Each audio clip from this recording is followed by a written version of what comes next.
Good evening. I don't know if anyone can hear me. I have no idea, Simon, why I started this stream.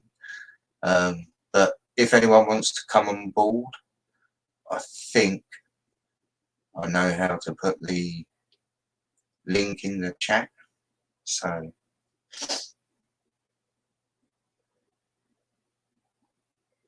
cheers, Mark. You're Monday. So am I.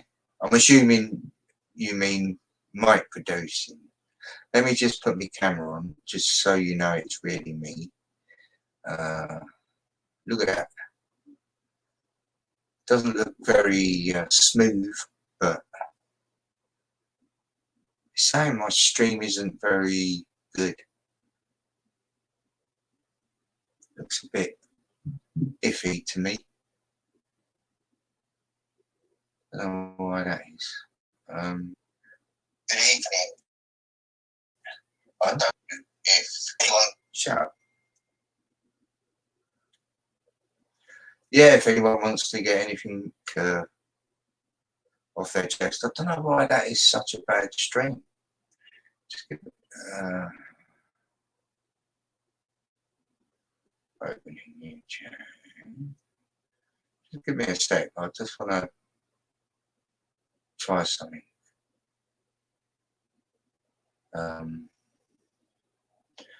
Good evening, everyone. Monday. I don't know. The quality looks really crap.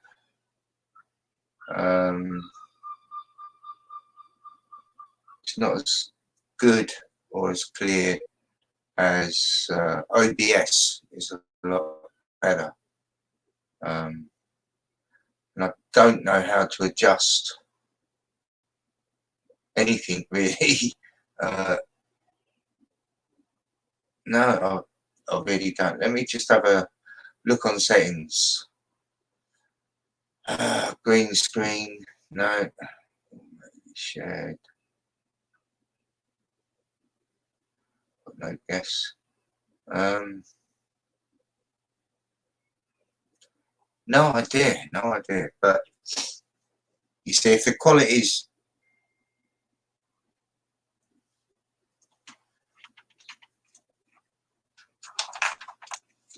Yeah, you're welcome, Mark. Just give me a sec and I'll put the link. I'll put the link in the chat. I can't believe how shitty the quality looks. I've just been watching a video just before I put the invite in. Let me just see. Copy to clipboard. Copy. Okay. For the first time, a doctor... I've got to be clear now. I saw these images of blood from someone that wasn't injected with love from the government, and another image of someone who's been very loved by the government into their arm, if you know what I mean. And it's just on a glass slide, I think, the blood smear, and it's devastating what the images show. You can only imagine. It's terrible.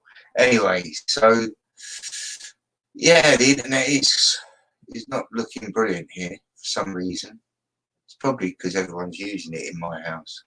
There's 5 people here and probably 4 of them using internet. So let me just see if I can paste something.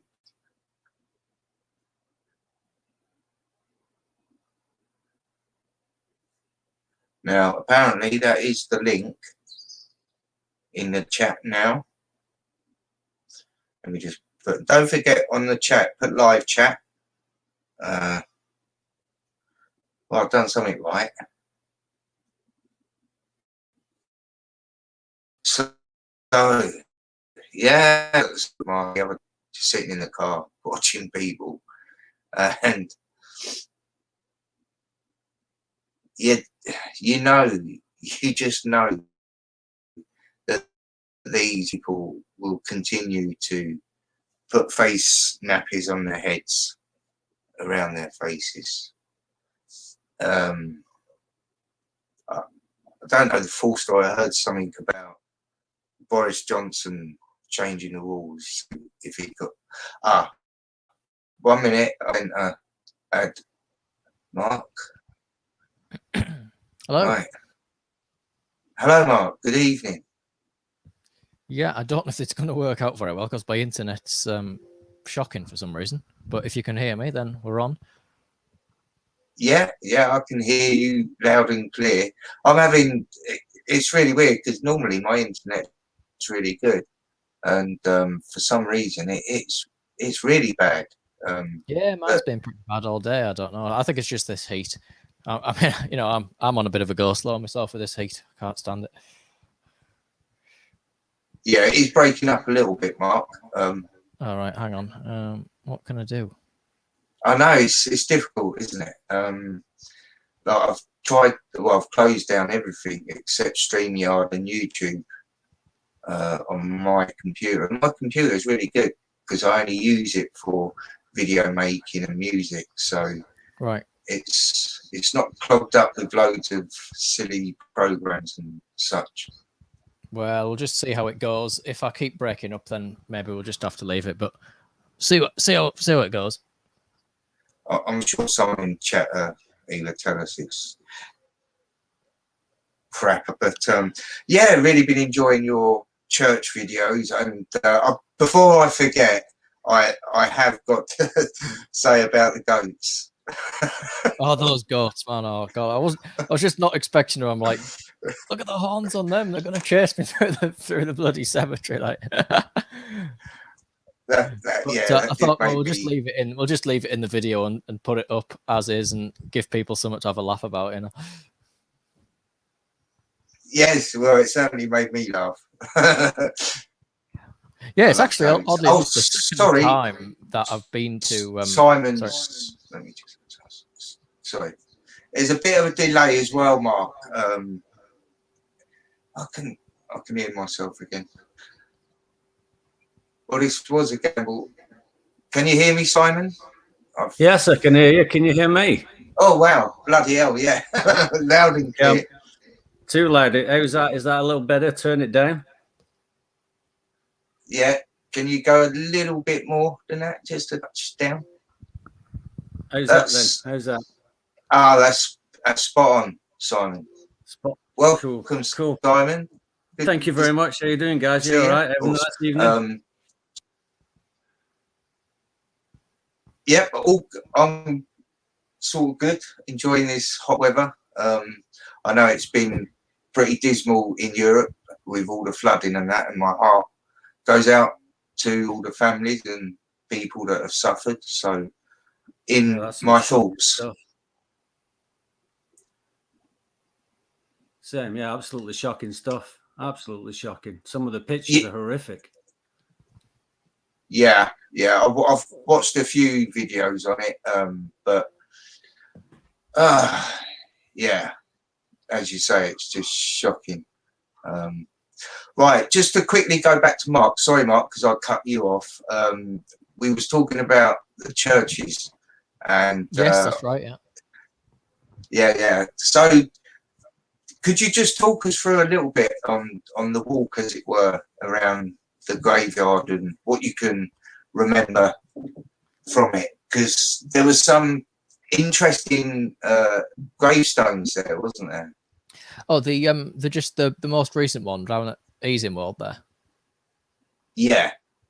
Well, yeah, it's amazing to me when you walk around these graveyards. If you stop and actually look at the graves, you'll find names, stories, epitaphs, and you can come home and think about who they may have been, what they may have believed, and you get all sorts of stories. Like there was a grave there of Rowntree, somebody from the Rowntree family, and the graveyard's near York, which is where Rowntree's chocolate is based, and that's somebody from the Rowntree family, of whom will have been one of the first people to have made these chocolates and things. And it's just interesting, isn't it? And what else was there? Oh, there was that grave of somebody. It was just said something like, it was a very simple grave and had a picture of an aeroplane and just said something about, I will reach out and touch the hand of God, or something like that. And somebody left a comment on the video saying, oh, I knew who this was. And they were an author on World War II. And they've got documentaries and you can see pictures of them and all this. And I had no idea. And it's absolutely amazing when you walk around these things, the stories that are told. And it was quite a sad sort of cemetery because it was very, very overgrown. And it was like, apart from the goats, there was nobody else actually walking around there at all, A sad cemetery. Never been in one of them. Well, not some cemeteries aren't. Well, I walk around quite a lot of them. So some of by sad, sort of all the graves are crumbling away. They're nobody ever visits them. Okay. But it's an interesting one. But so many of the churches are locked up. It drives me crazy, around this region anyway. That's, I think, vandalism. There's been so much vandalism. They're tired of it, so they just start locking them up. Yeah, it's a shame, though. Yeah. I'll tell you a thing about gravestones in Denmark. I live in Denmark, left-hand path. I don't know if you know. I've lived here most of my life. But not so long back, I was at a wash house down in town doing my clothes. And whilst I was waiting for the drying, I went up into the local graveyard place in the town where I live. And looking at the gravestones, and all of them, that was from the early 1900s, late 1800s, all started with their job before their name, which was like train master John Berkshaw, or even the women were like housewife Mrs. blah blah blah. And I kept looking more and more, and I was like, one minute, these people were the job before they were their name. Yeah. It's a strange thing, that. I mean, I know in Japanese culture, they tend to introduce themselves as the company name that they're with. They would introduce themselves as, like, hello, I am Konami Corporation's John Smith. I know what you mean. Yeah. But putting the company before their individuality, which is rather strange. Well, it just shows the nurturing of our system that it's done over the years, is that we live for our jobs. We're that much at work, using so much of our life, our thoughts. Even when we get home, a lot of people bring the work home with them in their mind, especially people working in offices. And it literally becomes the main source of your life, is working for another person. I think as well, because so many people, like, all of their social lives take place around the job. Like their friends and stuff are just the same ones that they see at work every day. And so the whole thing becomes very, very myopic in terms of that sort of regard. So literally your life becomes your job, even to that much you put it on your gravestone before your name. I can understand it in terms of if it's something unique, something bizarre. So that when you see it on the gravestone, you think, oh, wow, that's, I've never seen a gravestone for somebody like that. Like the sailor's graveyard, I've got a video where I go around a sailor's grave, and they've all got like these anchors with chains on to say that they are still connected to the sea, and it's got all these mournful stories about the ocean and things. That's a little different, obviously, because it's showing that these people's lives were intricately connected with the ocean. But, saying kind of Morrison's worker Jeff or something is just a bit kind of wacky, isn't it?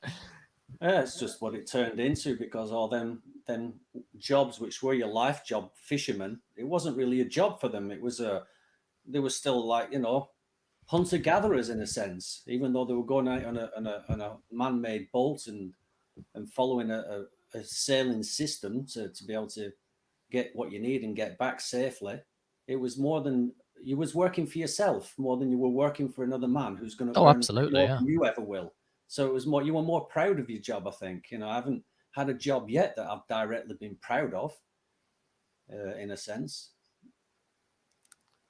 Well, I've only ever had one job. I've always been self-employed, so that's a never job really, to be proud of. never And really I worked think for that's me.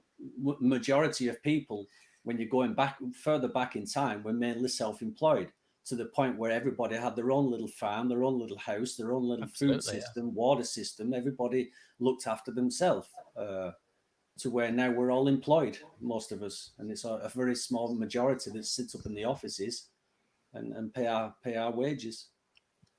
Oh yeah, I mean the first farmers will, it was, well, it's do or die for a start. If they didn't get the crops in and the harvest in, Yeah, they yeah. wouldn't survive. So there was a deep-seated need to, to actually make it work, and of course they are making it work for themselves and for their families, which is very different from the sort of wage slave thing.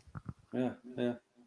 I mean, ultimately, it's our government. These things we call governments that took over more and more and more over time, and took over the rights of the farmers. Especially when you look at the EU and what they did. Oh yeah. Crazy things like that 50% of the Danish corn or wheat or barley is sold to another country, 3,000 miles away, and then some of their goods is brought over here, swapping and trucking just to have these things, these little luxuries that do we really need for the chaos that it creates? But yeah, shit, that's a big political delve, is that one? Well, Yeah, it's what they've done to the mind state of this want more and more and more. The greed, the lust of having things. I always use the best example of just a simple lighter that we use for lighting things, cigarettes mainly. But we have so many shapes, sizes, colors, themes to them, and in the end, it's all for that fucking flame that comes out at the end, and that's never different. It's always the same as that flame. They never change the flame, do they? And that's the only thing we need. But all the rest of it, if you follow it back of the money, the working, the people, the shipping back and forward, the plastics, the metals, this, that, and the other, all for that bit of flame. And that's just one. That's just one object. and I'm always struck by the impermanence of things like. I know somebody that spent £1,000 on a mobile phone, which to me is absolutely insane. I think mine cost like 40 quid or something. But like 6 months later, this phone was no good for them and they wanted another one. And it's like, just that, like the impermanence, especially in today's digital cloud world where they don't even physically own products. It's all just rented off a server somewhere. There's no suggestion of actually taking hold of something and owning it, and saying, I treasure this because it invokes happy memories, or I treasure this because it means something to me. Where, of course, back in the day type of thing, everything would be made by hand. People were very conscious of good work. It was precious to you, yeah. Yeah. You had pride behind what you did, and things weren't made to be broken. There wasn't a little design fault in them to go after 6 months. That they've tested rigorously to make sure it does break after 6 months. Yeah, I hate all that where stuff just seems to be. That's 90% about what comes over from China to make sure that they have perpetual motion of manufacturing of the whole of the world, mainly. They never last. Yeah, nothing seems to. I mean, but my first mobile phone, like what I had, was about 9 years old. I must have had it for years. I think I was about 18 when I got rid of it. That level of time, which is of course no time at all, really, when you think about it, is unheard of for somebody to keep a phone that long nowadays. But it suited me. It did its job. There's very little that we do. I say we, but the majority of people that we do is derived from their own thinking, from their own wanting. It's implanted in us. You're not trendy if you're not updated. That's and that comes from updated from your updates on your mobile phone, updates to your PC, updates to your printer, updates to your telephone. They're the same little jingles that you get when you play these arcade games, and you get these little trinklets that you're jumping higher and higher for. It's the same thing when you join the Scouts and you're jumping higher and higher for these badges that crawl higher and higher up your arm. And it was the same when you went into the military, and now you're jumping for more badges. And it's just the same method, psychology that's used all the way through in society to get us jumping over loops and hurdles for these little trinklets of shiny, glimmery things that mean fuck all. But it just shows the state of mind that humans are in, that we seem to have been in for hundreds of years. Crazy part. Sorry, go on. Yeah, it's crazy. Yeah, I mean, there's the e-waste thing, which is like connected to that, something called e-waste, which is where they throw the computers and the mobiles and everything away because you can't repair it, or they don't want you to repair it, or it's cheaper to throw it away, or something like landfills, that. Yeah, they go and these landfills absolutely full of probably working stuff, or that would require just a bit of, jiggling it a bit and it would work again. And yet, it's just thousands of them thrown off because you can't update it anymore. You can't. Well, that's it. They've got that worked out. They think forward in think tanks and think, well, how can we stop people reusing it? Like people have done for hundreds of years of reusing stuff, and that is to outdate it, outsource it. That's the games that you want to buy now, your old processor won't run them anymore. Your old processor might be fine. You might be able to keep fixing it and fixing it and fixing it. But the programs that you're going to want to be running soon, the software, which is invisible, you can't go and tamper, and it's that perpetual motion keeping themselves in business. Sickly, really, when you see it for what it is. Well, I think people can't see stuff though. That's the problem. Like it's no. There's a real suggestion of. I think people know this a lot of stuff deep down inside their hearts, but they don't subconsciously, and it scares the shit out of them. Yeah, that's why. Yeah, and then that's why they don't want to have the cage rattled. Look at it. Yeah. We find that a lot on the net, just questioning the shape of the Earth. It really, that knee-jerk reaction that people get is quite. It's a shame for them. It is ultimately. Nobody knows who each other's are through these machines that we're talking through and communicating through. But it's trauma-based. It's a little glimpse of the trauma that's been put in us all that we subconsciously keep down. And when you open a little hole to it, it's that knock-on effect that I call of, if that's true, then that means, and that means, and that means, and that means, and that means, and that means, and that means, and the mind works so fucking fast at the speed of light, and they're not realized subconsciously. They've just gone through a whole fucking life of hell in their mind that means, and that means that I can understand the majority of people just spontaneously throw away, with the knee-jerk reaction of, oh, what a load of crap. You're a fucking idiot.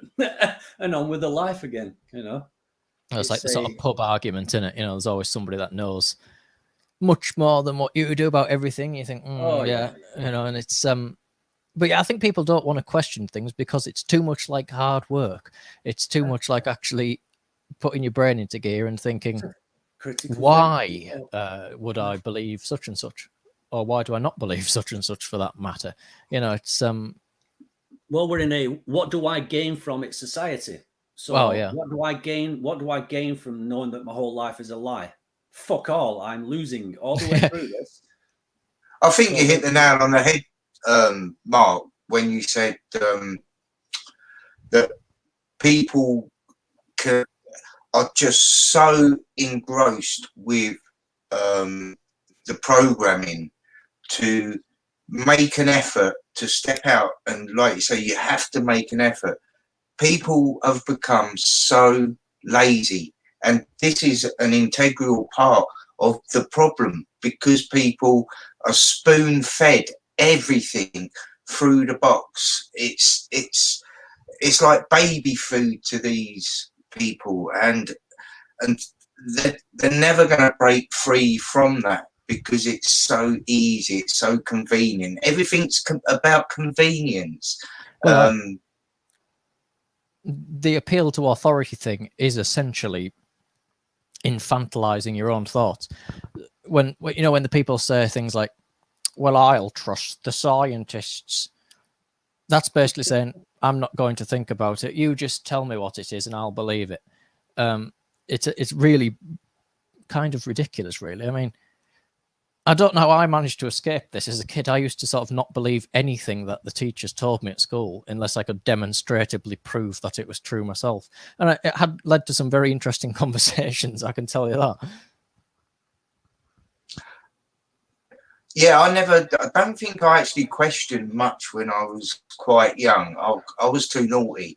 I was too interested in being the class clown, Well, the centre of attention. And Yeah, that was me and, too, Brendan. and I say unfortunately, it wasn't really. I've always been, because of trampolining, I was a performer, and I've done, like I said, I've done adverts, and so I do like to perform. I won't deny I like getting in front of a camera and doing stuff.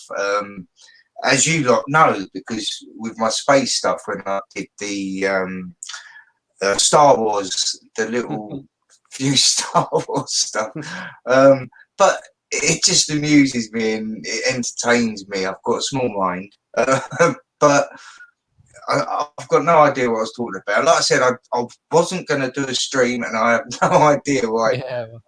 I started running this one. It was literally, I've been put on a strike, and because I tried to upload a video the other day and it wouldn't let me, and today I tried and it let me. So I wanted to try StreamYards as well, because I think YouTube's in a weird place, isn't it? I mean, my channel's been doing all right for what it is, just recently, but it's like the same 3 videos get all the views all the time, which is obviously that's to do with their algorithm. It's like pushing specific videos at like just the ones that they like or something, but it's doing all right. But other people are putting up really basic videos and the whole channels are getting taken down over it. It's just weird. There's a lot of juggling around going on in many different. I have in chat groups that Andrew Calvert. I used to be able to see all his messages, and he could see mine. And we didn't really chat that much together, like, you know, different than everybody else. But all of a sudden, I can't see him, and he can't see me in any chats anymore. I've noticed. Well, things like that. Yeah, I've noticed in David's chat a few times when I've been writing stuff and no one's responded, and it's not that like, oh, that people are ignoring me. I know that that's not the case, but what I am seeing is some comments aren't being shown. Yeah, definitely, for sure. There's also that pops. I haven't seen it for a while, where Google has censored or Google has taken away your text. And like, it wasn't YouTube, it was actually Google. Have you not that's been going on as well, hasn't it? So yeah. there's a lot of shenanigans. When you've looked at it and you're like, well, I didn't like anything strange there. It was mainly just a comment against that. And why would they? It's almost like it was random. Well, it's the same with when you put anything up that goes against any narrative on the subject of health that's going on at the moment. And like I say, I've got to be pretty careful of what I'm going to say on the Hangouts. We've obviously got to be aware that we can't. I thought about that as we came on, of course. That's why I haven't mentioned it as well. But I mean, ultimately, if we step back, it's quite obvious. All these social media groups that you see on the internet, from Instagram, Facebook, the obvious ones, YouTube, and even all the new ones that's coming up, Rumble. I can't think of any other ones that people are moving away from. None of us know who owned them. We all know that these things are created from the system that's got 100% tabs on everything we write, everything we say, all our comments, all our thoughts, all our feelings. It's all going into one big system. That they don't have to always be looking over it, but it's there to be able to look into if they need to look into you or whoever. But they get algorithms off it. It's almost like you can see a crystal ball. They have the finger over the pulse of the societies of each country. So they could almost, I would imagine, be able to make a kind of crystal ball through all this information that every single second of every single day that is piling into this central computer that I'm sure they have, and it can predict things. They can probably make actions and have decisions, maybe like this jibby jab that we're going through, and ask the computer, do you think this is actually plausible to do this? Will we get away with this? And it would be able to tell them yes or no. You know, do it in this certain way, and the majority will go along with what you're saying, even if they think themselves like, "Fuck, man, do you really think they're gonna get away with this?" And they are. Well, it didn't take much, did it, to get the people to rock and roll with it all. I will say, for me personally, I was shocked of how easy people just rolled over. I thought that there were more people with courage and what's the word I'm looking for? A moral compass. You know, if anyone can't see this, if anyone can't see the immorality of what's going on, then God help us. You know, right from the beginning, you know, the fact that these are grown adults believing stuff that I look at some of this stuff and think, I wouldn't have believed that when I was like 6 years old. And you've got supposedly intelligent people genuinely, actually, hand on heart believing. It's absolutely astonishing that they would actually fall for it. Well, after all this, I've started looking on society. They're literally, in a reality sense of it, hypnotized. They're hypnotized. Yeah. To the exact degree, like we see on the screens or up on the stages, where they get a group of people to start dancing with mops and start kissing chair legs and thinking. Yeah, it's mass hypnosis. In a stage that's been done in a tiptoeing way, but it's mainly through the televisions that's done it, and they've shown us as well many times. I've seen on these programs they've shown these hypnotists where they get people to do weird things, and I saw one of them where they got them to not rob a bank, but rob a money vehicle. Darren Brown, I think it was called. Yeah, I've seen a lot of Darren's stuff. I've even seen him get someone from the audience after some long programming with hypnotism, and he pulled the trigger of a gun. Yeah. Now that tells you everything about MK Ultra and how they know how to control people's minds. They know how people are vulnerable. They know how to get into people's heads. Fear. With this pandemic, the biggest driver has been the media with fear. The fear. Yeah. Shunning as well. Yeah, absolutely. Yeah, how, you know, you're going to kill a granny. I'm sorry, but that was ridiculous. Well, that's what they do. I mean, with the global warming, the climate change. I mean, went from global warming. They had to get away from global warming because there was no proof of the warming. So they just went from to climate change. It was more palatable. But it's the same. They turn it round, and it's our fault. And we've got to do it's our lives that have to change to be able to fix it, which they want to do. It is quite mad. I mean, I still have to step back now and then and realize how big it is that they're doing now. Yeah, it's frightening when you. The repercussions we're yet to daydream of. Is still the question is, what the fuck are they being filled with?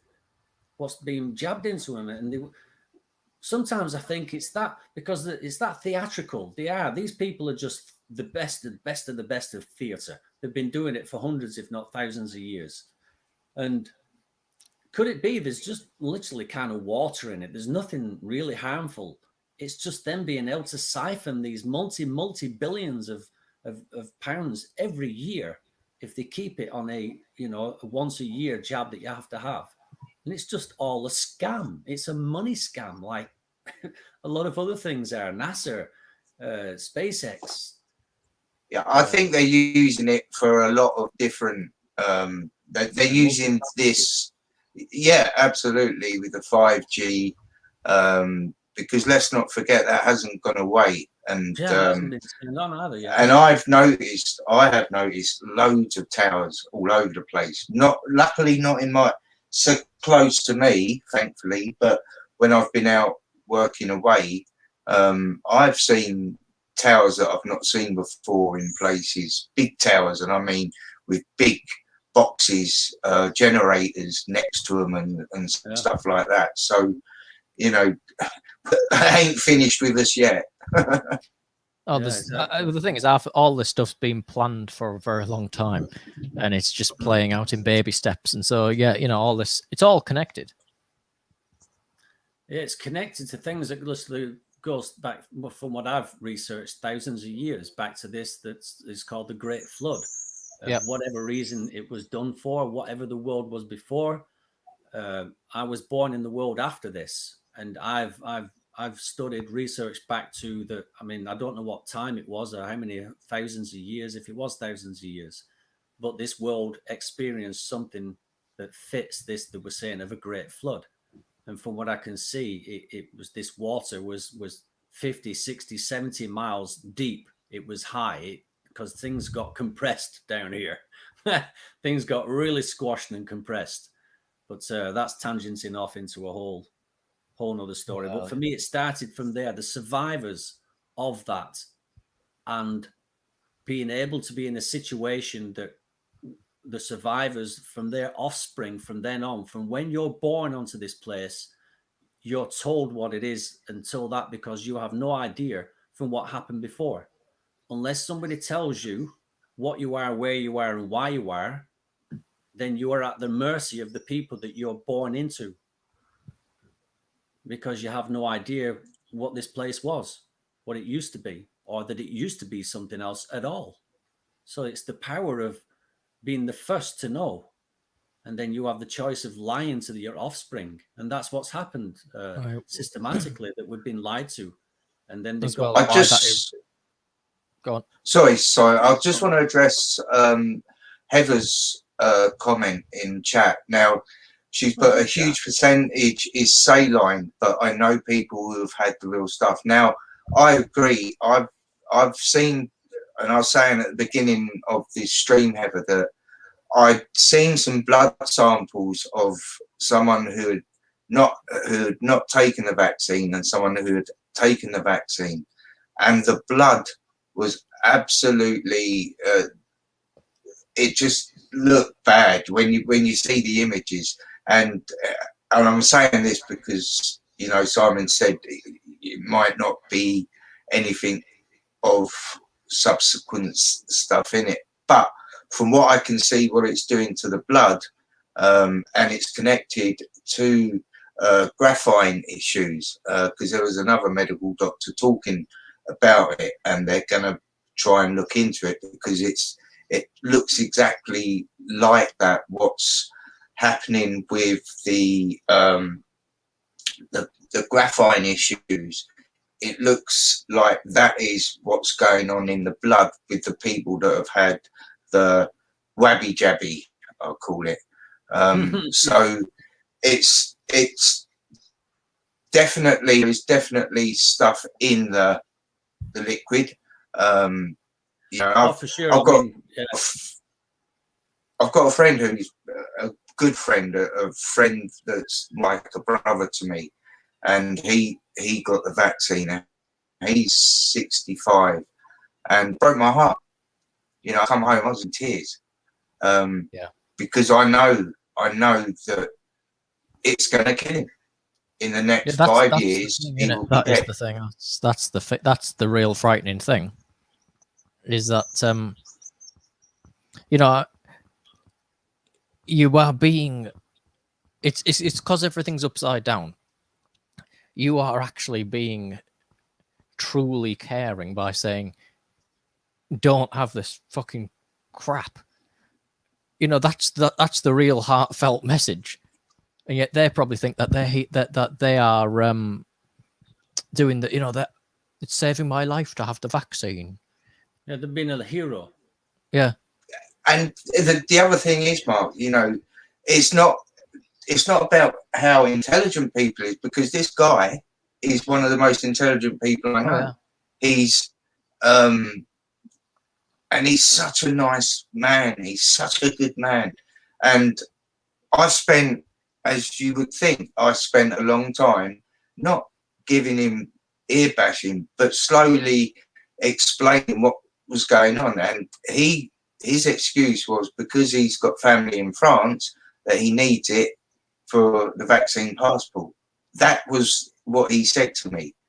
And there's still no passport to be shown yet for it. They're just talking of it, and that's enough. It's all just absolutely. Yeah, the power of persuasion. I mean, I know people the same. I mean, I know two people, really, really nice people. But I will say they'll believe anything, you know. So obviously, when this stuff comes on, it just goes straight into the old brain, and they don't even think about it. Fabulous people, you know. They were just really, you know, they're very ordinary people, but they've got massive hearts. Yeah, but they've believed this stuff hook, line, and sinker.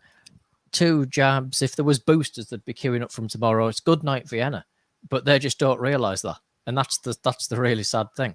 And well, that's they play on that most of society is good, loving, caring, trusting people, and the way that these politicians, they play that with how they come on with their flickering eyes and the patter that they have.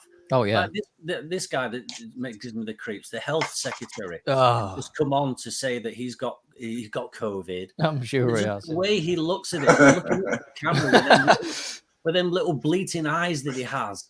Yeah. And oh God, I just want to grab out of it, wring its neck, and just fucking It's just, I mean, for me, it's just. Well, we've already seen the hypocrisy from the MPs themselves. They've already shown contempt with what they're telling people to do. They've shown contempt with Hancock. What he did. Well, if he's telling everyone to be fearful, to be so scared of this absolute dangerous thing that's going on, but he's quite happy. It's quite safe for him to stick his tongue down a stranger's throat and put his hands all over her ass. Of course, yeah. That's why it's so blatant. It's so obvious. That's why I find it so amazing that anyone believes it. So you get this Jabid comes on, you know, and he's like, "I've just tested positive for COVID-19. Whoa, blimey!" And I'm like, "What? So you've got a deadly virus, mate, and you're standing there on TV. Quite clearly, you have no symptoms of anything whatsoever. Yeah, I'm expecting to actually believe this." You know? But like you said, these really nice, wholesome people, loving, caring people, they know that they are, and that's why they play these characters. Yeah, because they know they'll just go for it. To go for their heartstrings, to, you know, they know how to play, and that's what they're doing. Ultimately, they're playing us. And it makes it even more fun. There's a thing they've got going at the moment, and it makes me, it's the same bloke every single time, and it's a sort of large bloke with a kind of neck beard and thin in hair. And this guy has had there's pictures of him with one of these breathing mask things on in almost every hospital around the country. You give him a different name each time. And each time it's the same story. Man who thought the virus was a hoax gets it and almost dies. And he says that not having the jab was the worst thing he's ever done. And they've used this, honestly, I must have seen the same guy 16 times with a different name and the same, all on local newspapers, trying to portray him as being from these, you know, from each town. Yeah. And it's just so it's just so obviously fake. If I was laying in hospital half dead, I certainly wouldn't be spouting a political opinion to the newspaper. You know, it's just ridiculous. Well, I've seen them. I mean, we all have, especially us, you know, I've seen it all the way through. Each and every little 30-second clip they put off of somebody interviewing or somebody outside a hospital or a nurse inside, it's written all over. First, you see Duper's delight all over the face. Yeah. The fake corridor action. I remember clearly a one in India when the Indian variant started. And I saw one of them where this woman, she's been on Sky News for a long time. You can't say Indian, you have to say the Delta.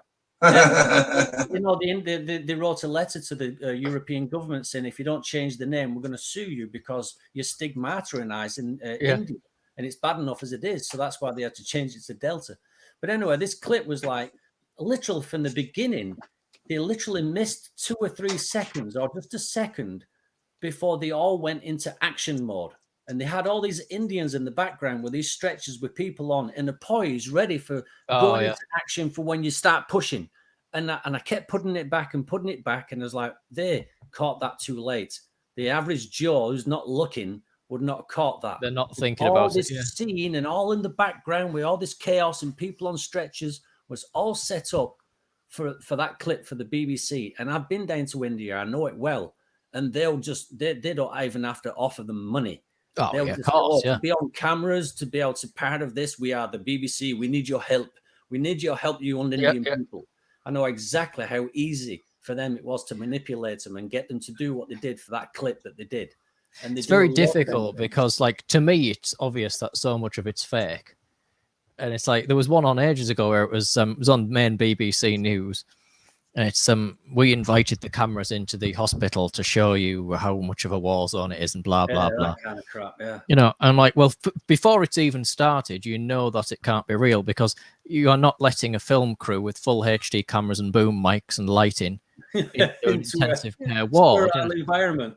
You know, there's bloke laying there dying, and do you mind if we film you for the BBC? It's not going to happen. So you know that it's not true before it's even happened.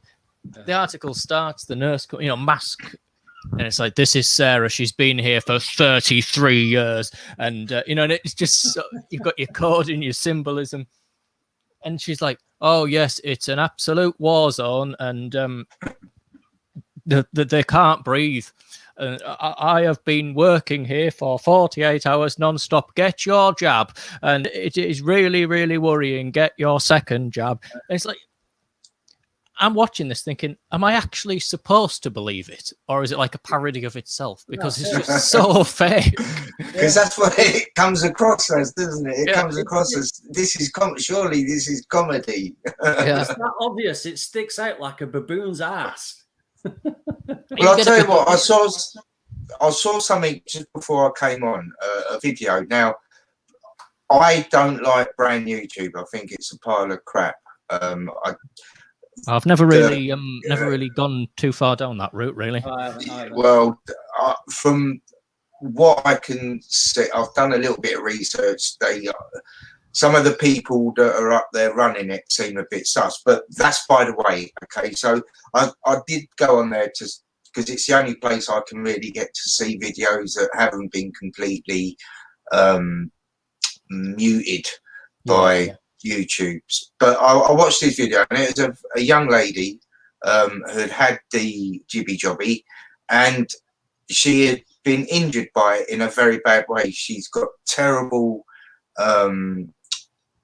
it's like fits with her arms keep flicking up in the air, and her face. She's got what's that, Morsey's syndrome. Like one side of her face is all down, and she keeps So, and she could hardly talk. Well, she could talk, but it wasn't very easy on the eye to listen, to watch and listen to. And the thing that really broke my heart was she was defending the vaccines. Yeah, that's that is the full blown, isn't it? Enjoy. Wow. Yeah. But was she set in? Was she put in? I mean, who would defend that? You wouldn't, would you? There was. I've read a couple of articles where it says something like, you know, somebody's dad dies after having the vaccine, but the son says that you should still get it. I'm like, you wouldn't say that in reality. That's just not real, is it? You know, you're still fucking bawling your eyes out that he's dead. Yeah. No, I mean, when I was seeing it on EastEnders, you know, little clips and stuff. Oh yeah. In the shop there, stuff like that makes me want to fucking puke on the spot, you know. But what makes me even more sick that the majority suck that up. That gives them a nice, warm, buzzy, fuzzy feeling of realness, you know, that when they see them programs that, I mean, I remember Coronation Street, that people used to send letters to the BBC saying, you know, tell him to stop treating him bad like that. And I heard like, well, that Mrs. Bouquet, that Keeping Up Appearances, Richard was getting loads of, you know, treating bad. And they actually did a series where they actually did one on purpose where he got treated so well all the way through because they had so many letters just to make these certain people euphoric over that Richard got. The whole program, he was treated so well. It's funny, but it's sick at the same time to see where people's minds are, you know. Yeah, it's absolutely amazing. I mean, when the thing first started, like everyone's first lockdown and they're all terrified. And I'm like, well, hang on. So they're supposed to, are these nurses, they're meant to be, it's meant to be all these people, and they're off the feet. They're, you know, they can't sleep because they're working so hard and all the rest of it. And they're also supposed to have no masks and gowns and all this because there's this shortage and all that. So bearing those two things in mind, explain to me those bloody dancing videos of them then. Oh yeah, Which are highly choreographed dance videos, which must have taken a lot of practice, and they're wearing the blooming masks and gowns on them that you claimed that they didn't have. Well, if anything, have you noticed they've stopped? Why is all that stopped? Where's all that's long gone now? Murray, Yeah, Murray, it's Christmas time. Let's do a dance, clap along, fucking stick your head out the window, clap your pans together. Oh yeah, all that was obviously to. It's like the warm-up procedure to get them into clapping for their own enslavement. Now it's all gone. Exactly, and you can see the process they're going through. The more you look back, you can, you know, we're easing the lockdown. No, we're not. And this time we're going to ease the lockdown. Oh, no, we're not. And it's just been over and over and over again. It's like that weird fatalism drives me crackers. There's on these people. Well, when do you think the next lockdown's going to be then? Oh, we'll be back in lockdown before. So you're not going to do anything about it. You're just going to sit there and let the government close your business and tell you to stay at home. Like hell. You know, why are you sitting by and letting it happen? That's how clever they are with their programming. They get you ready for what they're going to do to you. Yeah, they always tell you before it's going to happen. Yeah. Yeah. I've seen it all the way through. I'm like, well, of course we're going back into lockdown. They're already saying that we are, even though, no, we're going to be opening on that day and we promise we are, and that we've had enough. We understand the people, blah, blah, blah. And you're like, yeah, but you've just made it obvious that you're not. But, you know, they're not talking to people like us. We see through it. They know we can. Well, I've noticed on the radio phone-ins, they have, like, obviously the actors on there. They never have somebody like me or, you know, like somebody that's actually got something to say. They have like, well, we're joined by John, who is an anti-vaxxer. Now, John, what have you got to say? And he's like, I think Bill Gates should put microchips in I just don't know. And then they get Sarah on, and she's like, it's safe, you know. Oh, well, maybe, but yeah, I'll go and get it. No, it's just so ridiculous. They wouldn't have anybody on that would ask real questions, of course, because it would scare them to death. Yeah. No, they actually encourage people that are really stupid but are into conspiracy theories, because when they get them on, they just make them look stupid. They bring up things like, oh, you mean that stuff that David Icke, and then they will connect him with the lizard stuff. It's all ad hominem attacking, but it works for the general public because they believe the mainstream media and the BBC and the government. They think, oh yeah, I won't listen to what that person's saying, because we heard about that Mr. Icke. He's a nutter. He thinks the Queen's a lizard. So there's going to be credibility for these people. I've heard them on talk shows before where they come on and they get tied in knots because they come on and they just blurt out a load of stuff, but they don't know how to construct. Yeah. Oh, yeah. Absolutely. They don't think before they go on. They just jump on and they're in the headlights, as it were, and then they just come out with all this stuff. It doesn't really make sense to me even, and I think, no, you've just made yourself look stupid. You've just done a complete injustice to people that are trying to work hard at getting the truth of what's going on out there. So it's, you know, all these radio stations, there is never it's always for the agenda of the stations, and yeah. Well, you get that with everything, though, because you get that with like the like the metaphysics as well. Like if you look at these discussions that are supposed to be science, talking about metaphysics and stuff, you know, if they get anybody on that's got anything to say about scientism, they will just say, "Oh, but he believes that he can speak to elves in his garden and all this," you know. And just create some apparently wacky sounding situation to try and make it, just to try and discredit them, basically, without any And context. yeah, and that's what they do. Even to doctors that have spoken out, they will go to the ends of the earth to destroy their credibility. They have the means to do it. It's the cancelled culture that we're in now, to cancel people. If someone's saying something that's not in line with your thinking, then you get cancelled. You get destroyed. Your life gets turned upside down. It's disgusting. They point you out to be able to put you in a box, more or less. Yeah. Point people out in society. It's like the Pink Floyd. There's one in the spotlight. Yeah. He doesn't look right to me. Get him up against the wall. There's one with spots and another one with coon. If I have my way, I'll have all of you shot. And that's what we're going through.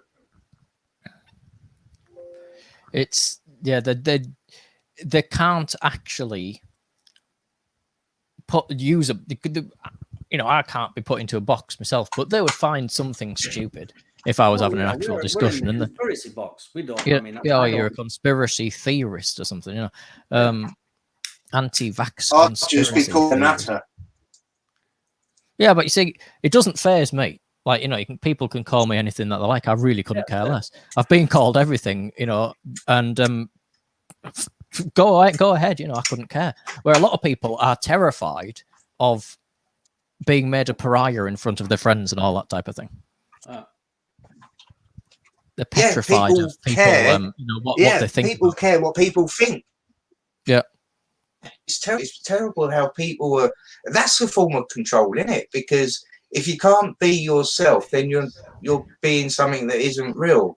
And if just by people attacking you for what as a person, if it matters to you, then you need to rethink this. Because do you know what I'm saying?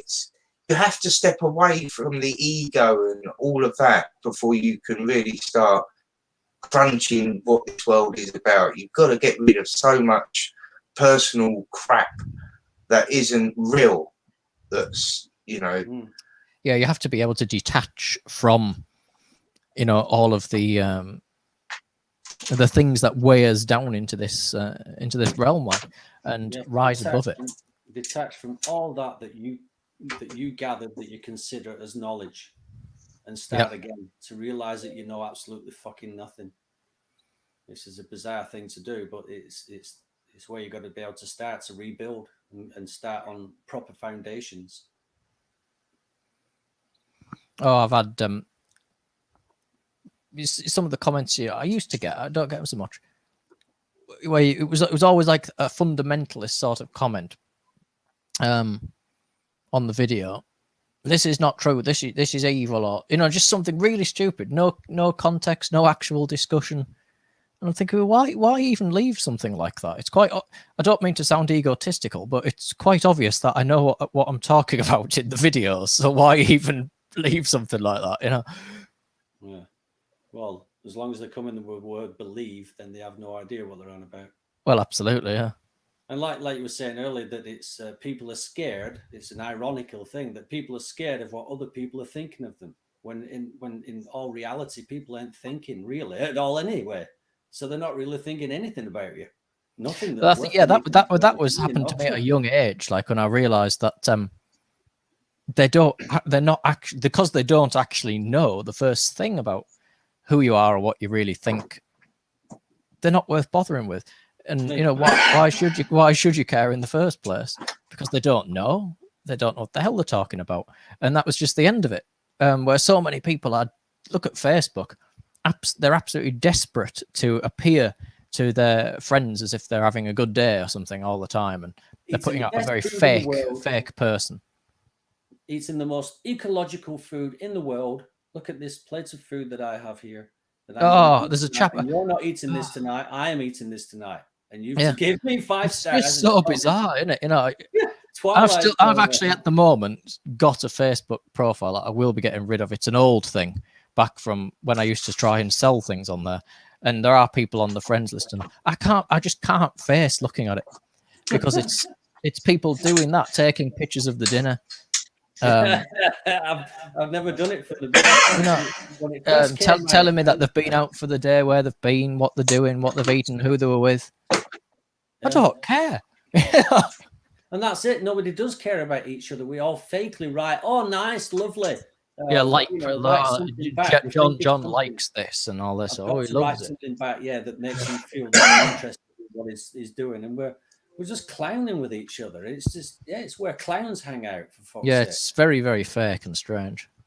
Well, that's what we're being nurtured to do, and it starts with Hollywood, the magic of Hollywood. The Americans got it first. I mean, bless them. Yeah. But they're just in complete act mode. You can hear on the way they talk with like and like this, and everything's just like and it's awesome and share and stuff. They sound like the TV because they have become the TV,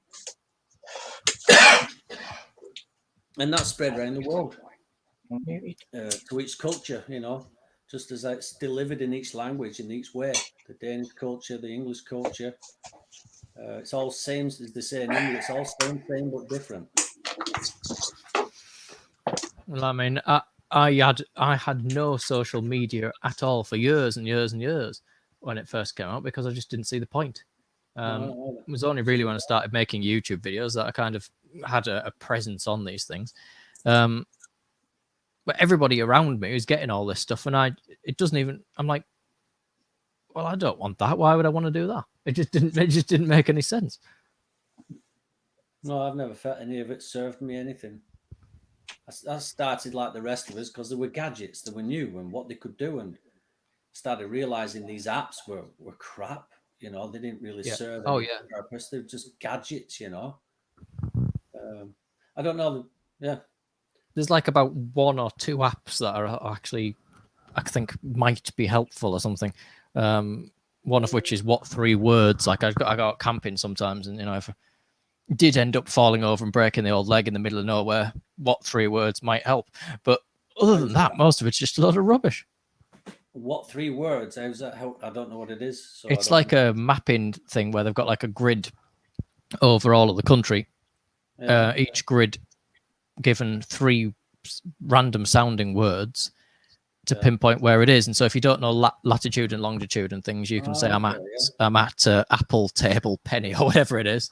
What is these 3 words, and it will be able to pinpoint where you are. And which, if I'm going out wild camping in the middle of rural Wales or something, it's a bit of but the phone is actually switched off. The phone would only be switched on if I needed it on. It reminds me of a time when I was 18, I worked in Butlins in the Heads of Ayr. The first time was in Pwllheli. Pwllheli. Pwllheli, yeah, Pwllheli. Yeah, it's just up the road from Llanfair, Pwllhwyngyll, Go Gerech, and Drobo, Llantysilio, Go Goch, innit? Oh, fucking hell. Knock yourself, mate. Well done, hey, well done. But that's easy for you to say, isn't it? Stick an apple in your mouth and have another bash. No, and the girlfriend was working on the reception. I worked on security in Butlins holiday camps. So anyway, I'd gone with a couple of friends out into Wales in this car, and we've ended up just going, and we're lost. We don't know where we fucking are.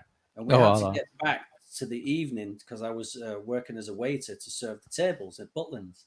So I remembered getting a phone box, ringing to Becky, my Welsh girlfriend at the time, who was working out there, and she was working on the Butlins receptionist. Rang to her and explained that we're lost, don't know where we are, we've got to get back to camp. So she said, well, have a look round. What town are you in? I said, well, that's it. I don't know. I can't read anything, can I? Yeah. It's all gurgly and go, goch. So she said, look round and find something and read it out to me. So I looked round and I went, Goslow. To the Goslow. I said, yeah, Goslow. She said, Goslow? I don't know any Goslow. I said, oh, God. He said, is that what it says? I said, lots. I said, well, yeah, it's Welsh, I guess, but it says Goslow. She said, where's it written? I said, it's written on the road. She said, oh, Simon, that's go slow. Oh yeah, go slow. Fucking oh crap, yeah. I just expected it to be some Welsh or something. But anyway, it reminded me of that. Oh, it is actually genuinely like that in places in Wales, though, isn't it? Amazing. Sorry, a bit of a side story, but yeah. Oh yeah, I love it though. I love sort of getting completely out of the realms of all the cities and towns and away from everybody and just being completely alone in the wilderness. Have you been? Did you follow that guy Geo something? He goes across Scotland in a straight line. Oh, I have seen certain things like that. Yeah. It's English chap, and he also does that where you were show him a picture of somewhere in the world, and he goes down onto Google Maps and finds where it is. Oh yeah. And he has 3 guesses, but he's that kind of get out and disconnect from. I like to also leave my telephone behind. You always have that, like you said, that if I break a leg, there's going to be something to help I straight away go back into, well, what did they do just 60, 70 years ago? They didn't have them, oh, what am I going to do if this happens? Or what am I going to do if that happens? And straight away had an excuse to take these devices with them. Oh, yeah. Well, that's like that kind of, when people leave the phone at home by mistake and then they go out and the people at home are worrying because they can't text them to say that they've arrived or something. And they're worrying because they think, bloody hell, is the family murdering themselves back at home? And I don't know because I haven't got my phone. And it's like this, it's like absolute terror. Just because they're disconnected from them for a couple of hours. Oh, look, your Auntie Julie's left her phone. Bloody hell. Well, back in the day, you would sign up to go onto a wooden sailing ship and you would be away for 2 or 3 years before you came back with no way of communicating. And it's absolutely incredible to me to think of that. But like yourself, like you like to disconnect, get out. I do the same. And I like to try and remind myself in my mind not to jump to these, oh, I've got to take this. I better take this in case that happens. And like I said, if I break my leg, scramble round, make yourself a fucking splint, wrap yourself up and drag your ass back to your fucking car and just do what you survive, If not, then fuck. Jeez. Well, we went walking once and this was in Wales actually. And we found a camper van. This was in the middle of winter, and the door was open at the side. It's like the Mary Celeste. It was just like somebody had just left the thing. And it was up in the absolute middle of nowhere in mid Wales. And I didn't want to do anything about it. I think my mate that was with me actually got the registration plate and got went into the police and all that. I personally wouldn't have even bothered, but that's how evil I am. But somebody, I don't know what had happened, but this van had been there for a long time, apparently, when the searchers came back and that. Somebody just gone out there and disappeared. And nobody knows who they are or where they came from or anything. And it's just, it's all going on out there. There's all sorts of stuff, strange things happening in the unseen corners of the world. I think unbeknown, because, it never gets talked about. Again, our main source of everything, which is natural, is through media. We don't hear of these people that disconnect from society and piss off into the forest, into the woods, into the nature. There's a website called it's a weird website. And there's nothing on the website. I'm just going to try and get it up. It's called The Internet Is Shit, and it says on the internet, it's just a website. It's 11 pages in big text, and you can read it. I'm just going to try and find. There's like one thing on it. Can't find. I can't find it now, but it basically says this idea that you can find everything on Google with the click of a couple of types on your keyboard is a fallacy, because there are literally billions of incredible things happening out there in the world that are not being shared on the internet, and that you can't find on Google with the click of a button. It's all happening out there. I go out into places that people would say there's nothing there because it's the wilderness and that. And yet I find that there's all sorts there. It absolutely fills my mind with wonder. But because they're not sharing it online, and because it doesn't have a great big flashy site for them and some rides to go on and all the rest of it, they think that there's nothing there. Yeah, well, the internet is absolutely filled with information, but is absolutely void of experience. Yeah. Oh, yeah, You absolutely. don't experience anything on the internet, really. You just you It's observe just things. just information. Yeah. Yeah, it's 2D. You know, it's candy for your mind, but it's not candy for your body.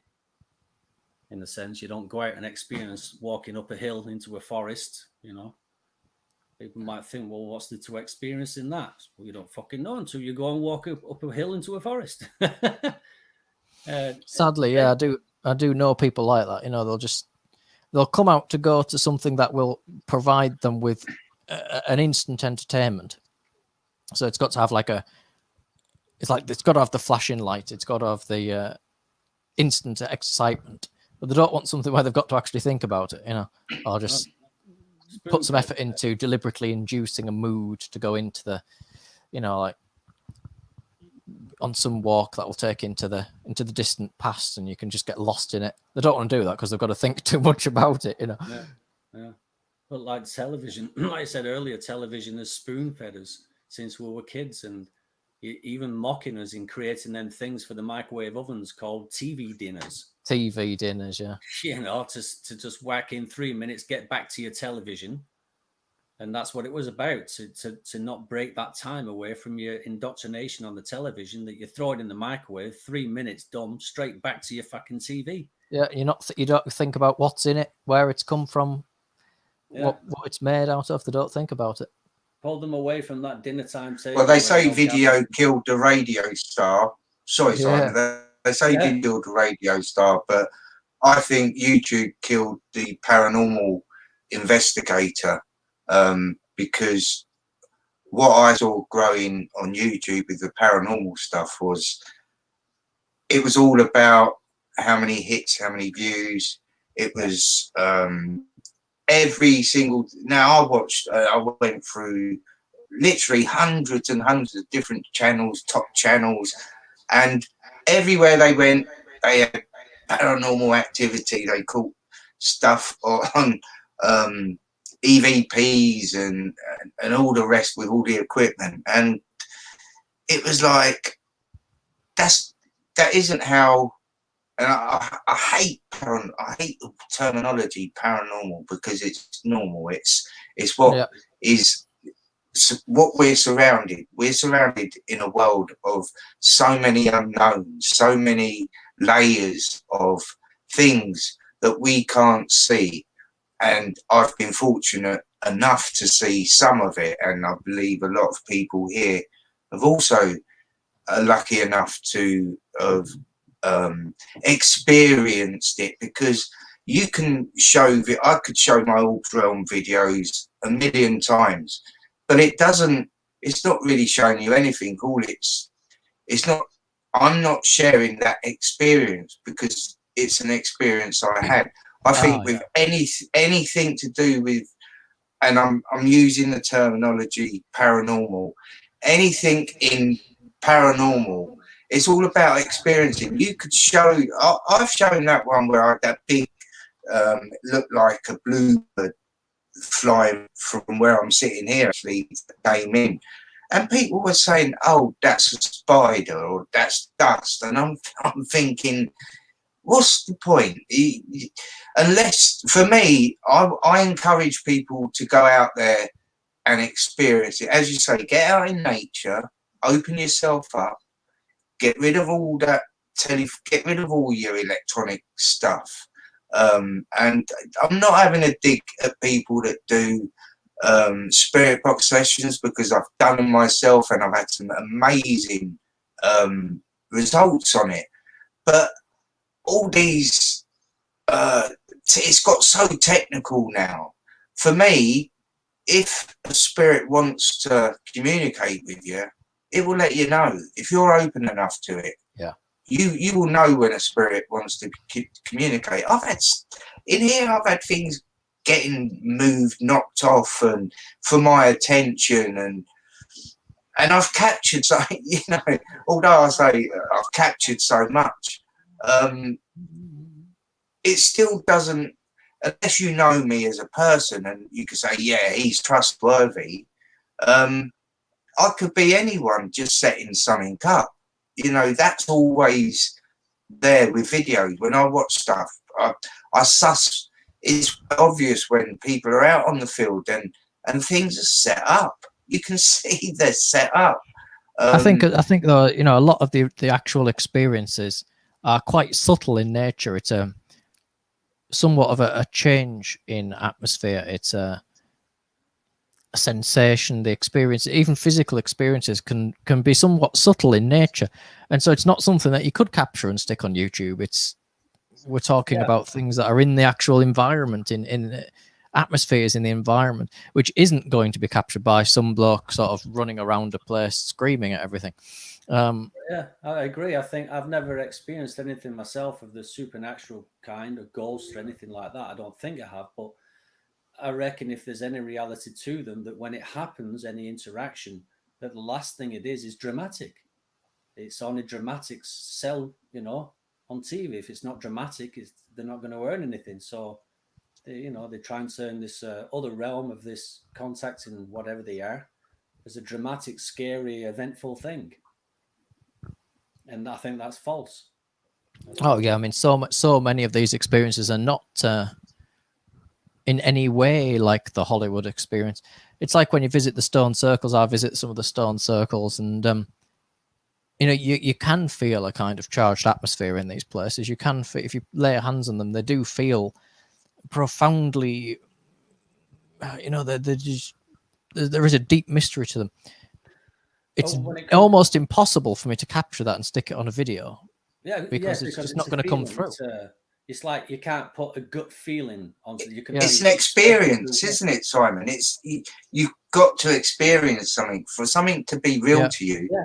You need that experience. And when Mark walks around these churches, I can relate. I can relate to the smell of the place, the atmosphere of the place, because I do the same thing. I go in these places, I walk around, I soak up the energy, I absorb what's there, I feel. You get into, you get into this vibration of the place, and things start coming through. I always feel if I could actually bring people out on these days that I would go out on for real, what would they feel? What would they think about it? Because it's very different to the video. You know, like, you know, if you actually come out with me for real and go around these places, there's so much that could never be put on a video and put into words. It's all an induced mood which comes across you.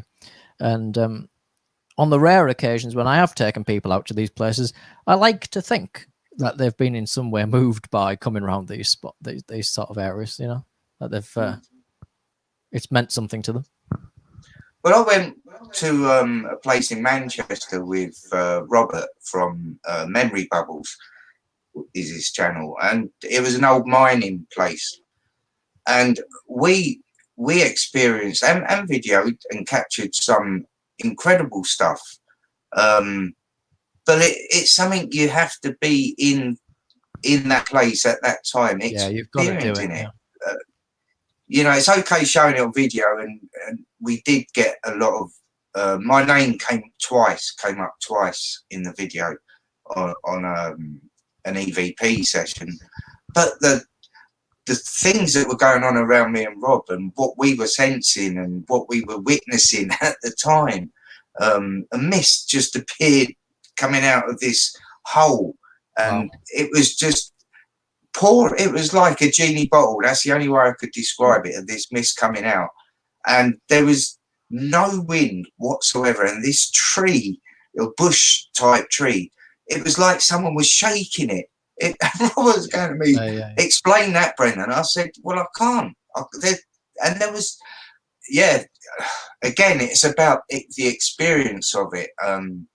Because you just got to do it, and I don't think people can experience unless they open themselves up. But people are scared to be judged because, you know, it's still, for me, if people mention or talk about spiritual stuff, they look at you as if you're an alien. Yeah, and it's all through propaganda that the television's done. In the 1800s, the early, for only 150 years ago, it was one of the most popular things to do. It was a very Yep. common pastime was to sit and do seances, is to connect to the other side, the other realm, and ultimately that's why radio, as I've learned, was invented. Its main purpose in the beginning was trying to contact the other realms Well, by frequencies. that's exactly why I use the radio metaphor so much on my videos to try and That's why explain they stuff. call it changing the channel, because Yeah. you were channeling back then to try and channel your way through to the other realms. And But then it's it progressed from that. When whether they did or not, I mean, a lot of them claim that they did contact the other side, that these voices were coming through the radio was not signals from a broadcaster, here on Yeah. on our realm. And then they progressed to that they wanted to be able to not only hear them, they wanted to see them, and that's where television came in.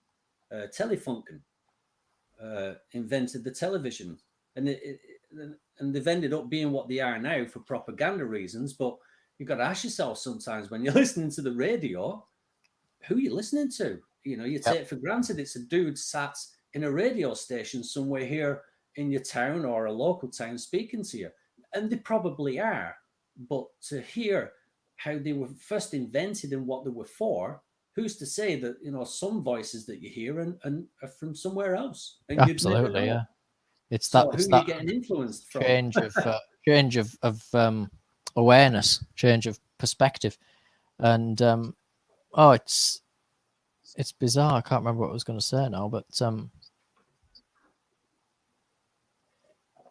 well, yeah. Welcome to my world. Yeah.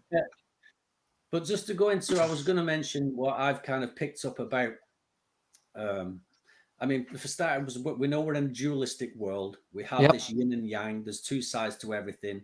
And if you look at this life as one side, then there has to be another side of the coin, which would be the other realm that we can't see, the other side of the coin. Even though it's just one coin, it's one place, but it has two sides to it. Now, that's symbolic in a sense. There's no proof to that whatsoever. But the other side, I think, has something to do with that we have here as well, and that's that electric magnetism. And that these things that we call spirits, that we call souls or dead souls, that they, in their existence, in their way of being, is some kind of electromagnetic way. And that's how the only way that how they're able to interact with our realm, because we also have electromagnetism here. And some pickups I have towards that is that in the old days, they used to put magnets above your front door, like a horseshoe magnet. Ah, yes, absolutely, yeah. And they say that was to scare or to prevent bad spirits or spirits coming into the house. Yep. And then I think of like a lot of horror films or, ghost films to where things are being moved around a lot of the times. And it's not all the times, but like in Ghost, the movie Ghost, where the coin is being pushed up the door. And I think, yeah, metal, it passes where they could maybe move metallic things around. And that would be through that they're using electromagnetic force of some kind.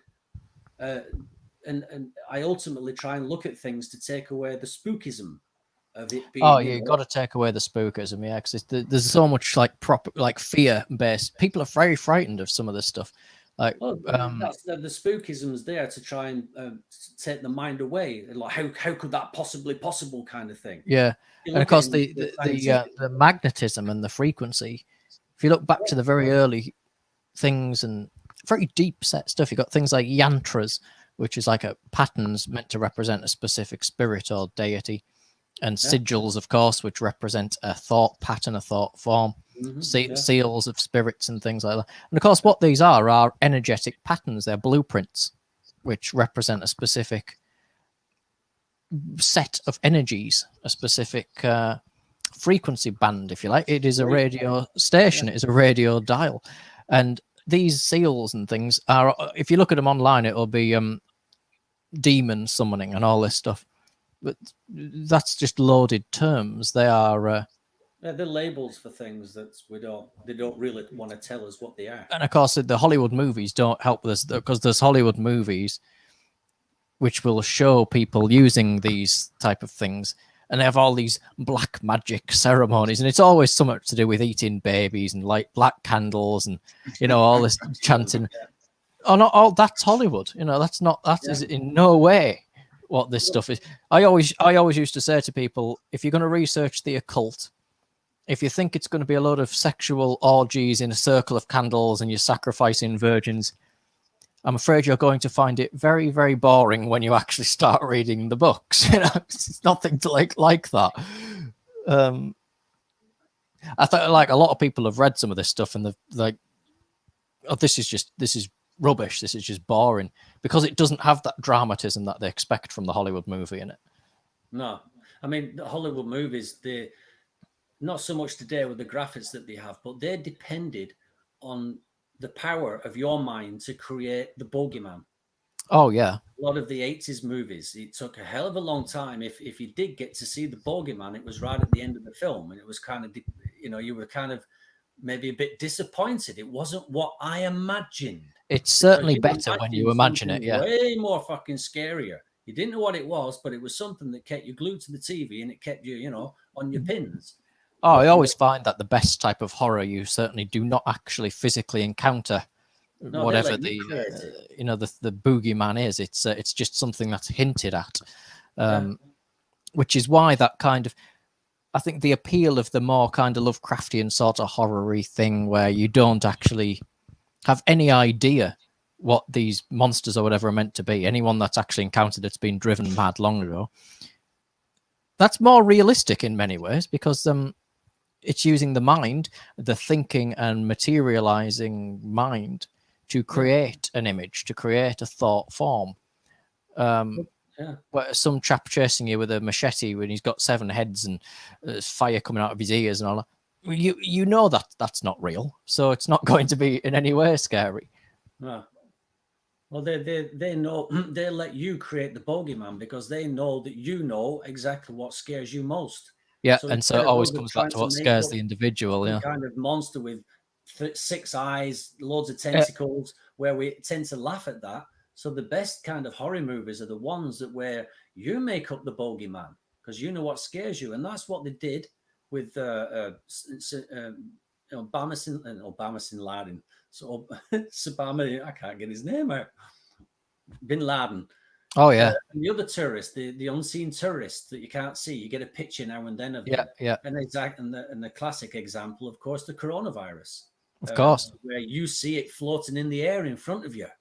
To where, it's just the possibility of that being true, but you create the realness of it in your mind and you just don't want to take them chances. Get a fucking mask on. And it's all been letting you create your own bogeyman. Which is why these people that really believe in it all, they'll say things like, oh, it's everywhere, this new variant, it's everywhere. As if they genuinely believe that when they leave the house that it's kind of floating around waiting to pounce on them or something. Well, that's what they do. They let you create it. It's quite phenomenal what they do. When I was speaking to somebody not so long back and I had to leave the conversation because it just wasn't going to work. Because he was saying stuff like, oh, I know people in this town that have had both jabs and still got it, And he was really genuinely frightened, this chap. Yeah. And I'm thinking, oh, that's a load of crap. You can't really believe this, surely.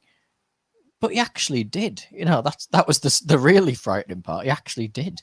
Well, the more frightening part is that if I don't, the other options are more frightening than me not believing in it. Oh, yeah. Like we said before, the knock-on effect that means, and that means, and that must mean, and that must mean. It's too much to process. I'll just stick with the fucking mainstream, what everyone else is going with. Follow the sheep. Don't make ripples on the bed. Kind of stuff. It's amazing, and it's the greatest and nicest. My family as well, loving, caring people. The wouldn't say boo to a goose kind of thing, and it's because they're like that. Because they're nice, and wouldn't say boo to a goose, that they rip into them. Wolves, man. Yeah, thank God, my immediate nearest and dearest don't believe a bloody word of it. Yeah, good for you, man. But in a sense, I've been alone since I was 17. I've lived on my own and looked after myself since I was 17. So I don't, it sounds sad, it is, but it is. Well, I think when it comes down, to be honest, like in the real world, apart from a few few close. I don't really mix with that many people, to be honest. Like, you know, I mean, Oh no, this last 5 years, 6 years, been a process of certainly not. you kind of automatically get pulled away from them. I've met, you know, the very, very rare person that I tend to link with them in some way, you know. And this is very, very rare. And otherwise, no, you know, I can be civil to people and friendly to them, but I wouldn't necessarily want to be bosom buddies. I've kept friendships short for their sake, because I can't turn this off.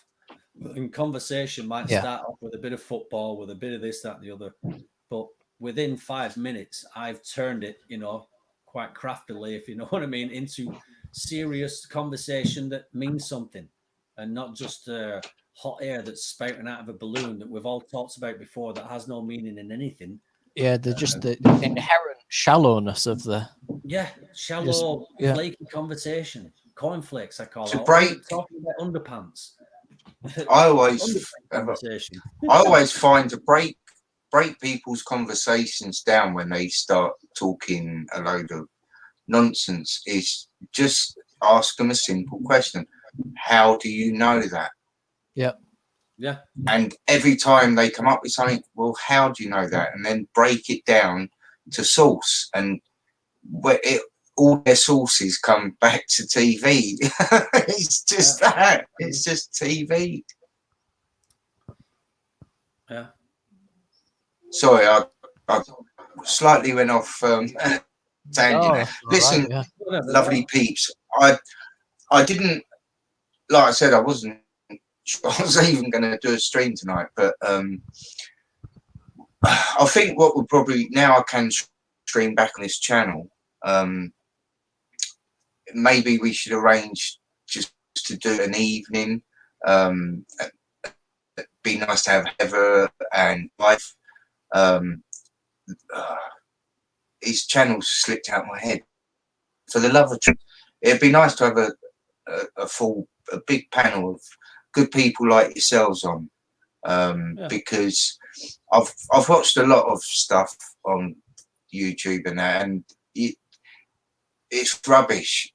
And I listened to the conversation tonight with it's just level-headed. It's good to have people that can think outside of the box, you know. And it's not just about intelligence, it's about understanding and being open to things and being able to break it down in a cognitive way that it has good logic behind things. And, you know, I struggle with YouTube at the moment. I struggle with what I'm watching. A lot of live streams I watch are just really just mind numbing. So to have people that actually come on and talk is just brilliant. Well, thanks very much for having me on. Aye, same up. Yeah, it's all. I love listening to you guys. I've known Mark for quite a number of years now, and I've always listened to what he's got to say, and I find you, Simon, in the same light. That's why I was encouraging you to do your video stuff, because it's interesting, and it's for people to at least let them take, you know, watch. They can take it in. They're going to have their own biases, and everyone's got their biases. We can't escape that. But it's interesting stuff, and a lot of it is connected to a lot of what Mark does as well. So maybe in a future hangout, a live stream, we could sort of get into more of the same of what we've been talking, I guess, is what I'm saying in a roundabout way. I'll shut up now. Sorry. Yeah, I'd be more than happy to. Absolutely. It's. I think a lot of my videos are quite structured. You know, like if you've seen them, so it's going talking about a specific topic. It's quite nice sometimes to just kind of, just let it come. It's unscripted, isn't it? It's like unplanned, and just see what comes out. Because there's always an anecdote to think of. There's always an avenue to go down that may not come out in a more structured. So you broke up, Mark. Is it better now? Got as far as it's always. And I don't know if he was going to say anecdotally. Hold on a minute. Probably just some. Whatever. But I'm not sure how far we got there. But yeah, it's nice just to be able to talk in an unplanned way sometimes without it having a structure to it. Yeah, I agree. It's and also for me, because I have to travel, I think it's about 300 odd miles to go and see the only friend that I've got that I can really talk one-to-one with about all of this. And and I don't mind that it's nice to get away, but it's also nice to be able to come online and talk to like-minded. We are all individual. We've all got our own perspective on our world, but we share so much in common. We have a lot of things in common. So I'm grateful for that, I have to say. Same as Brendan, and I've been trying my best to break my shy bubble of making videos. Yeah, that's always the first step, is actually putting yourself in front of it. But I don't think you have to. I think, in fact, Mark is a classic example where you do see him. He does do a few selfies where he's walking into or around and bits, but he doesn't sit in front of a camera and give it. Yeah, it's about the message. I know what you mean. Yeah. Yeah, I don't think people want to see me sitting there. They want to see what's going on in where I am.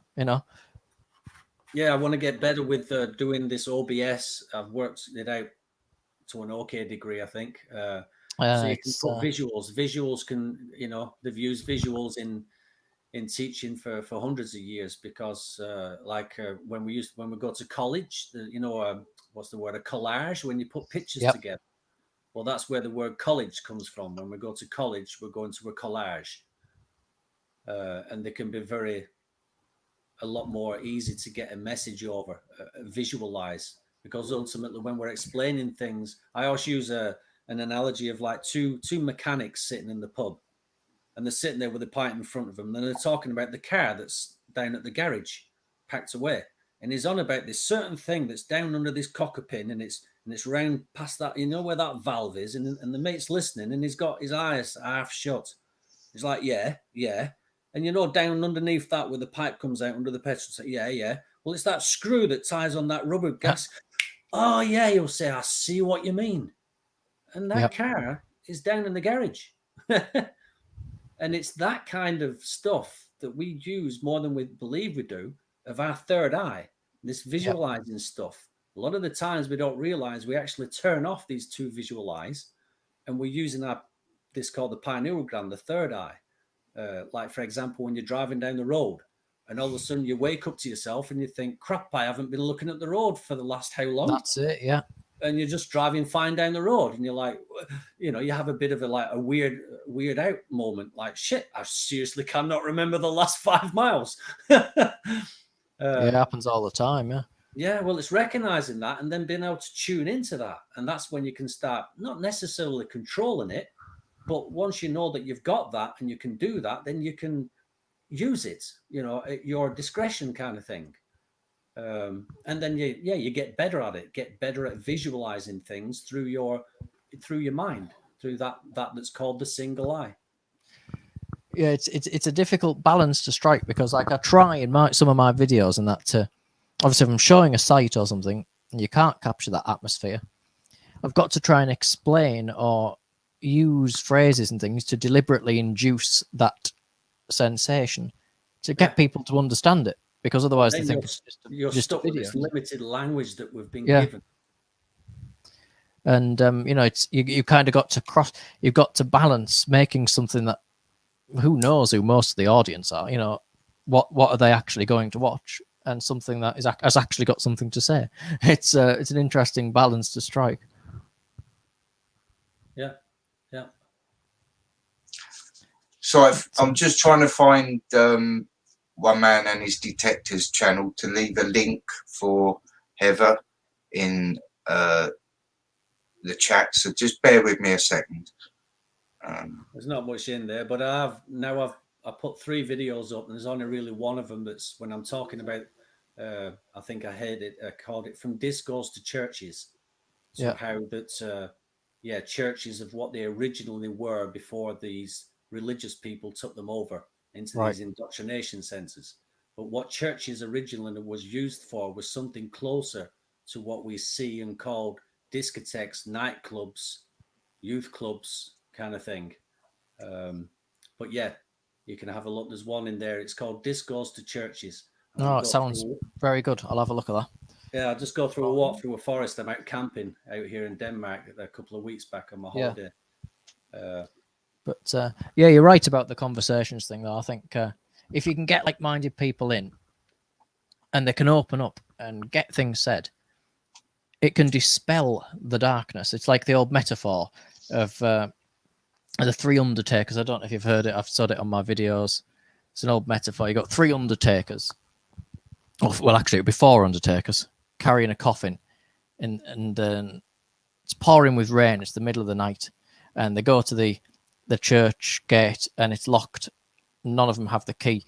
They've got to wait for the vicar to come and unlock it. It's pouring with rain, and they're all depressed. They've got this coffin, this dead weight that they're carrying around with them, and they think, well, we can't stay here. You know, it's going to kill us. We're soaked through. We're depressed. And so they go to one of the pubs in the town and they hide this coffin under the table so that it can't be seen. And before you know it, the drinks are flowing and, you know, the laughter is roaring away. And then they go out and the rain stopped and they're walking home. And then it's only when they're halfway home that they think, well, we've forgotten the very thing that brought us together. We've forgotten the death. We've forgotten the misery and the sorrow. And they go back and they don't even remember which pub they've been in.